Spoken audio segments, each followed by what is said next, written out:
Business संगठन की कक्षा में आपका स्वागत है बच्चों। हमने औपचारिक और अनौपचारिक संगठन देखा। अब हम बात करते हैं बच्चों संगठन ढांचे की। संगठन ढांचा संगठन प्रक्रिया का परिणाम है। एक प्रभावी संगठन एक उद्यम की लाभदायकता में वृद्धि करता है। एक उद्यम को एक आदर्श संगठन ढांचे की आवश्यकता उसके आकार में वृद्धि या जटिलताओं में बढ़ोतरी होने का महसूस होती है। केवल उद्यम उसके अपवाद हैं जो एक दीर्घकालीन विशिष्ट ढांचा बनाकर आगे बढ़ते हैं। फिर भी यह समझ लेना अति आवश्यक है कि ऐसी स्थिरता उपक्रम के लिए अहितकार साबित हो सकती है तथा परिवर्तन न करने पर वह उपक्रम या तो बंद हो जाता है या उसकी वृद्धि में गतिरोध उत्पन्न हो जाता है बच्चों। यानी समय के अनुसार हर व्यक्ति को बदलना होगा। अगर नहीं बदला, संगठन में फेरबदल नहीं किए तो वो फेल भी हो सकती है बच्चों। जैसे अपन रिलायंस मोबाइल को देखें तो वो तो फेल हो गया, लेकिन रिलायंस जियो बहुत तेज़ी से तरक्की कर रहा है, तो इसलिए परिवर्तन जरूरी है। बतौर संगठन विकास नए कार्यों के उद्भव तथा सोपान की ढांचे में वृद्धि हो जाने में सामंजस्य कठिन हो जाता है। अतः एक संस्थान को सुगमतापूर्वक कार्य करने तथा पर्यावरणीय परिवर्तन का समानता करने के लिए यह अति आवश्यक हो जाता है कि वे ढांचे का ध्यान दें। पीटर एफ डकर एक अर्थशास्त्री हुए थे बच्चों, जिन्होंने बिजनेस के बारे में बहुत अध्ययन किया और बताया कि संगठन ढांचे के महत्व पर जोर देकर कहते हैं कि संगठन ढांचा एक अनिवार्य माध्यम है तथा अनुपयुक्त ढांचा व्यवसाय की कार्य निष्पत्ति में भयंकर हानि पहुंचा सकता है या इसे समाप्त भी कर सकता है।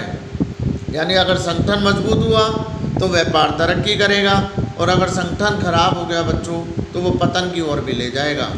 संगठन ढांचे का बतौर एक रचना जिसके अंतर्गत प्रबंधकीय तथा संचालन संबंधी कार्यों का निष्पादन किया जाता है। इसमें मनुष्यों के कार्य तथा संसाधनों का संबंध स्पष्ट किया जाता है। यह मानवीय, भौतिक तथा वित्तीय संसाधनों के परस्पर संबंध तथा समन्वय स्थापित करने के लिए अनुमति प्रदान करता है।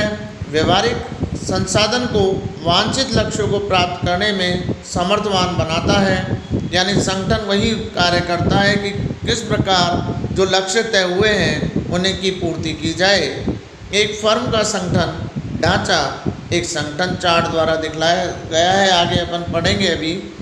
प्रबंध का विस्तार संगठन ढांचे को विस्तृत रूप प्रदान करता है। प्रबंध के विस्तार से तात्पर्य एक पर्यवेक्षक द्वारा अपने कितने अधीनस्थों का प्रभावपूर्ण ढंग से पर्यवेक्षण किया जा सकता है।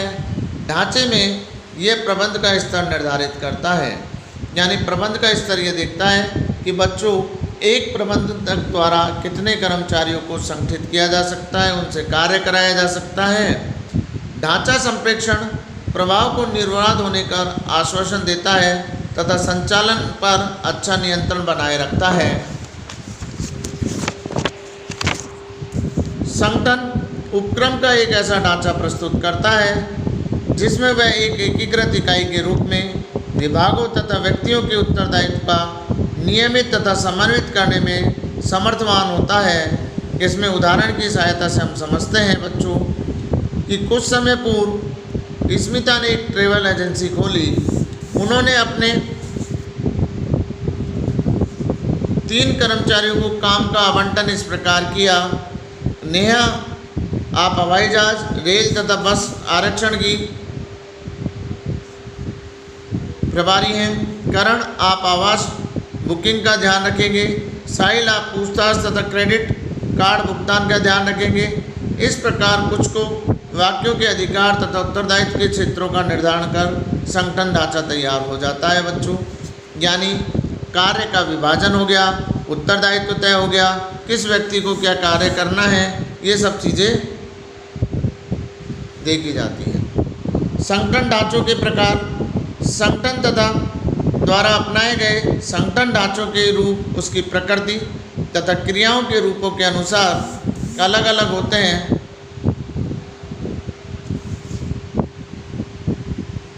संगठन ढांचे को दो श्रेणियों में विभक्त किया जा सकता है जो निम्नलिखित हैं। कार्यात्मक संगठन ढांचा और प्रभागीय संगठन ढांचा। हम इनके बारे में कल अध्ययन करेंगे बच्चों। आज हम इतना रखेंगे। धन्यवाद।